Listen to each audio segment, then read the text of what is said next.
So they had this big blow up. Harry is in New York after the event. Meghan is back with Doria in Los Angeles. And they had a big blow up because Harry is trying to figure out, we need these tapes of this video pursuit. And Backgrid is saying, no, we're not going to give it to you. You're not getting these tapes of the footage. Now you have to ask yourself, why? Why would Harry be so adamant about wanting this video footage of the car chasing and everything? Why would they want this? Considering there are so many cameras in New York City, this is going to be investigated heavily by the NYPD.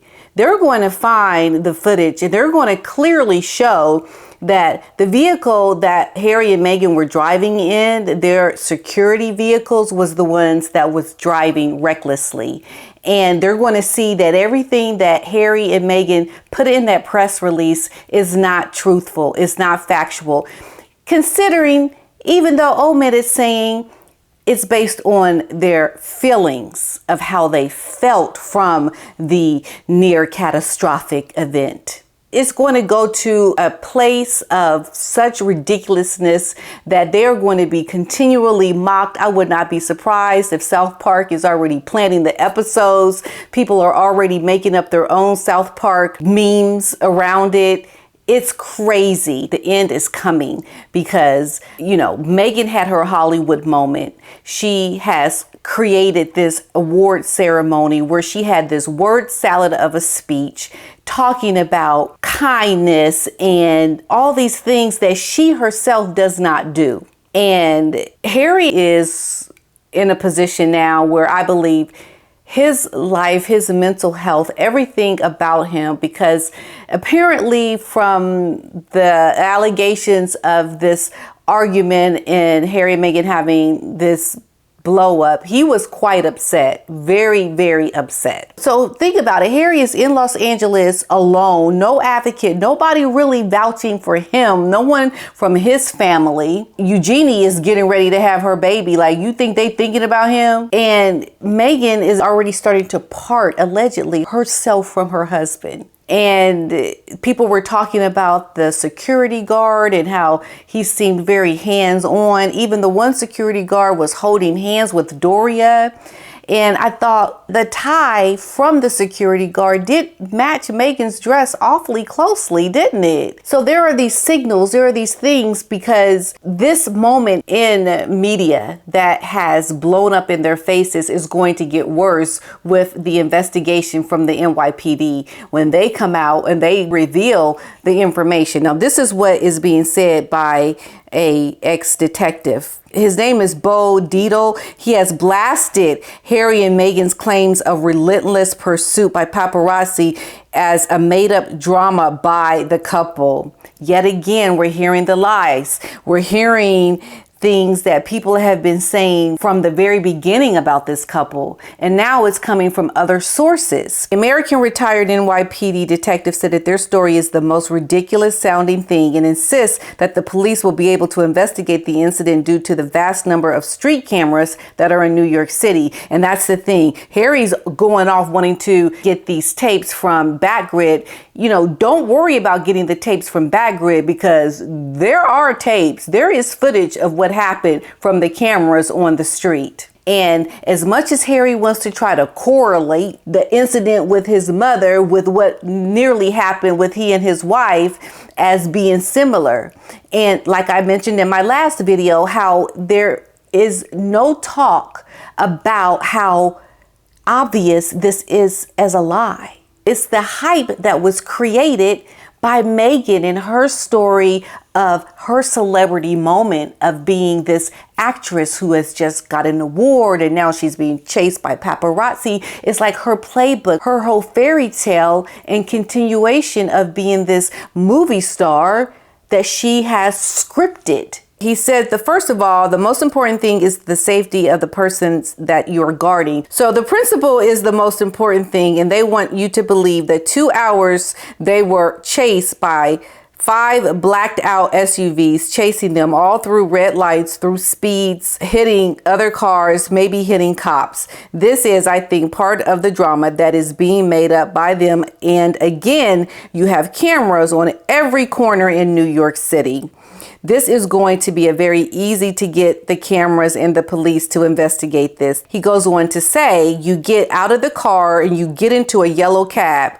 Nothing makes sense. I would like to know who the security is that they're using. Who hired it? Stevie Wonder? I mean, this is ridiculous. I never heard anything like this. The taxi driver that they ended up picking up also played down the incident, saying, I don't think I would call it a chase, according to the Washington Post. And this is the other thing. So they got into the taxi, and then you see the security guard of Harry and Meghan get out of the taxi, like trying to keep the photographers back. It's like, why your butt get out the taxi? You did nothing in that moment but just get out to show us that you're making it look like you're trying to calm down the situation. Like he's playing a role. He's playing the role of, oh, this is being crazy. Let me get out and tell everyone to calm down and try to make things seem like they're real chaotic. This is a moment where they are in a panic. Their marriage is seriously on the line now, folks. Seriously. And you're going to see moving forward, depending on what we see after this investigation with this catastrophic event, the ball is going to start dropping. It's already happened. We just don't see it yet. They haven't brought it to us in the public. But this is a couple that is already starting to live a separate life. They're starting to live that separate life. And Harry is not going to do very well. And while it may not be that obvious to a lot of people, to those that follow this and see the intricacies of everything that is happening with this couple, there are big warning signs flashing, like the alarm bells are definitely ringing at this point. This is the point that I really want to bring out to everyone today. And I want you to think about this very seriously, how this could be the scenario that we're seeing right now. Meghan has created this scenario. She has created this drama. She's played this out with the photographers. I believe, and it is alleged, that she has been cooperating with the photographers, the backgrid, because we know she's worked with them in the past. So it is her, without Harry's full knowledge, that she is creating this drama of this car chase and this car frenzy. Unbeknownst to Harry, he's really concerned about all of this. But Meghan is full aware of what is going on. Harry is requesting the tapes that they filmed from this whole incident. This was directed towards Harry, the response from the attorney saying, sorry, we're not giving up our tapes of this chase. You can't demand it. This is just not how this works. And imagine always getting what you want and being told, like, you know, Harry and Meghan, they always get what they want. Well, they didn't got the smackdown now because you ain't getting nothing.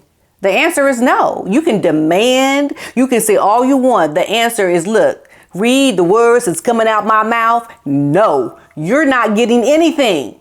Can you imagine? Can you imagine just how they are feeling, or Harry is feeling at this moment? So Meghan is creating all of this, making her husband feel like they're in danger.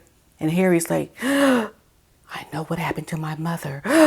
Look, it's happening again. My goodness, what is happening with my life? I need to protect my wife. I wasn't able to protect my mother, and now I have to protect my wife. And Meghan's like, yes, Harry, please protect me from those paparazzis. It's going to happen. I'm so scared. I'm scared for my life. While she smiles in the taxi, we see her smiling, and he's really concerned. Harry's being played, folks, by his wife. He is sleeping with the enemy, in my opinion. He is sleeping with the woman that is setting him up, because it is only through the shenanigans and the benefiting of Meghan getting everything that we have seen that Harry is the one that is at the losing end of everything. He's not benefiting from anything. He's not benefiting from being in California. where his children are going to be for the rest of their lives, because this is where they're growing up. They're not growing up in another country where he's from. He will never be able to take those children back to the United Kingdom. Not as they grow older and get accustomed to living in America. Whatever is best for the child is what the judge is going to determine, and has given his children over to America. He has lost his friendships, his relationships. He has been at the short end of everything. It is alleged that they had this argument in this accident. And Meghan has washed her hands of her husband because he doesn't serve a purpose anymore. He is now in this situation with this near catastrophic car chase, and the embellishment of the wording of what happened that is now going to further diminish their credibility. While Meghan, I believe, thinks she's still going to be elevated above to her superstar status. While Harry, on the other hand, is thinking he's fighting something that he's never going to win. He's fighting to get somewhere that he will never win, because his wife is not working with him. She is working against him. And he doesn't even realize it. He doesn't even see it happening. My theory around it is what I'm saying based on the things I have seen in the news. This is what I gather from it. And the tipping point for a person that has Harry's background and history and trauma and substance abuse can only lead Harry in a downward spiral that will get him to a very, very dark place.